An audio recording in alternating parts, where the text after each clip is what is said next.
Hey Falcons fans, we have a lot to talk about today, and trust me, you won't want to miss a second of it. So make sure to hit that like button and let's get right to the news. There's a lot of buzz right now as the offseason kicks into high gear, and the Atlanta Falcons are right in the middle of it. Two big stories are making waves, both of which have the potential to shape the future of this franchise. First, let's talk about Kyle Pitts. Now, Pitts has been a polarizing figure ever since we drafted him 4th overall. No one questions his raw talent. The guy is a freak athlete and was expected to revolutionize the tight end position. But let's be honest, his production over the past few seasons hasn't lived up to the hype. After a stellar rookie campaign with over 1,000 receiving yards, he hasn't crossed the 667-yard mark in any season since. Some of that is on the quarterback situation, which has been shaky at best. But with Michael Penix Jr. now under center, there's hope that Pitts can finally tap into his full potential. That's why the recent speculation about trading him is so shocking. NFL analysts Josh Norris and Hayden Winks suggested on their show that the Falcons should trade Pitts to the New England Patriots for a 5th-round pick. Yeah, you heard that right, a 5th-round pick for a player we took 4th overall. Norris argued that the Falcons only have 4 picks this year and need to recoup some draft capital after losing their 5th-rounder due to the Kirk Cousins tampering situation.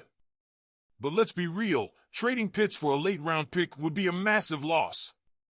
He's only 24 years old and still has all the physical tools to be a game-changer. Most fans would be furious with this move, and rightfully so.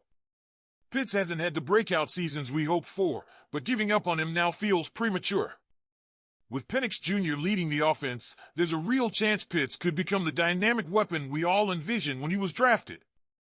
But speaking of Kirk Cousins, that brings us to the second major storyline, his future with the team. And let me tell you, it's looking bleak. NFL insider Jason La Canfora didn't mince words when he said there's no way in hell the Falcons can keep Cousins on the roster for 2025. The team owes him a $10 million roster bonus in March, and it's clear that Cousins doesn't want to be here anymore. According to La Canfora, Cousins and his camp are looking for a situation where he can rehabilitate his career with an established play caller who understands his strengths. That doesn't sound like someone eager to stick around in Atlanta. Even the AJC's D, Orlando Ledbetter, chimed in on social media, referencing Mike Tomlin's famous no hostages rule. The message is clear. The Falcons need to move on from Cousins. But it's not that simple. Cousins has a no-trade clause, which gives him the power to veto any deal.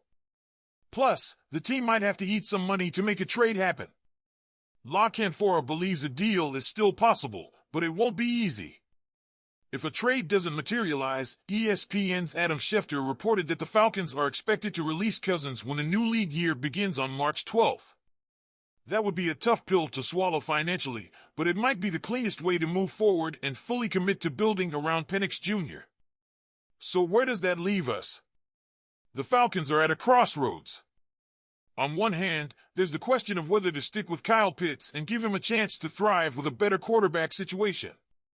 On the other hand, there's the need to move on from Kirk Cousins and clear the way for Penix Jr. to fully take the reins. All right, Falcons Nation, now it's your turn. What do you think about all this? Should the team trade Kyle Pitts or stick with him and see if he can unlock his potential? And what about Kirk Cousins? Do you think the Falcons will find a trade partner, or are we looking at a release in March? Drop your thoughts in the comments below. Let's jump right in. There's a lot to discuss. Kirk Cousins continues to be a hot topic during the offseason, but is he really the player we should be focusing on? With Michael Penix Jr. making a strong debut as a potential franchise quarterback, perhaps it's time to shift the spotlight to him. Penix has shown the kind of composure, talent, and promise that Falcons fans have long been hoping for. Yet, somehow, Cousins remains a point of speculation, with rumors swirling about a possible release or trade. So, what's really going on? The Falcons front office has hinted at keeping Cousins, but recent developments may force a change in that plan. His revelation about a late-season injury has sparked plenty of controversy. Timing is everything, and Cousins' timing for sharing this information has certainly raised questions. Throughout the season, fans and analysts wondered whether an injury was behind his dip in performance. Cousins consistently assured everyone that he was healthy and that the team was working hard to improve. Even after being benched, he maintained his silence. Now, weeks after the season ended, Cousins has come forward with comments that seem to throw the coaching staff and the organization under the bus. This complicates matters for the Falcons. There was initial speculation that the team might release Cousins as a goodwill gesture, allowing him to explore other opportunities. However, after his recent comments, the narrative has shifted. Now it's purely about business, and from a business standpoint, holding on to Cousins and seeking a trade might be the smarter move. Why? We're talking about $25 million in cap space that could be used to strengthen the roster. Letting Cousins walk for nothing just doesn't add up for a team looking to build around Penix. Speaking of building blocks, let's talk about the offensive line, one of the most consistent units this past season.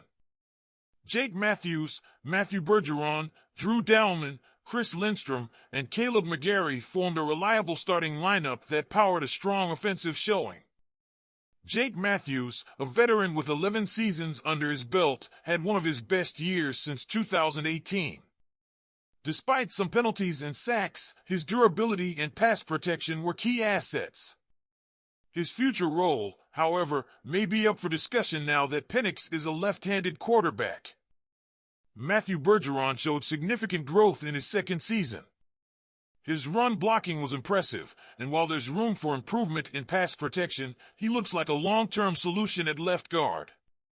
Drew Dalman, despite being limited to 9 games due to injury, continued to excel in run blocking. His upcoming free agency presents a crucial decision for the Falcons. Do they invest to keep him? Ryan Newsel stepped in admirably during Dalman's absence. As a restricted free agent, he's likely a priority for re-signing. Chris Lindstrom remains a force in the run game, making him a cornerstone of the offensive line. Caleb McGarry has made strides in pass protection and will be critical as Penix's blindside protector. Depth players like Storm Norton and Kyle Hinton also provided valuable contributions. Looking ahead, the Falcons face key decisions. Should they prioritize re-signing Dalman or seek new talent? And what role will Matthews play moving forward? As for Cousins, what's the best course of action? Hold on to him and wait for a trade, or cut ties and move on? I want to hear from you, Falcons fans. Share your thoughts in the comments. What should the team do about Cousins? And how do you feel about the offensive line's future? Don't forget to hit that like button and subscribe for more updates. Go Falcons!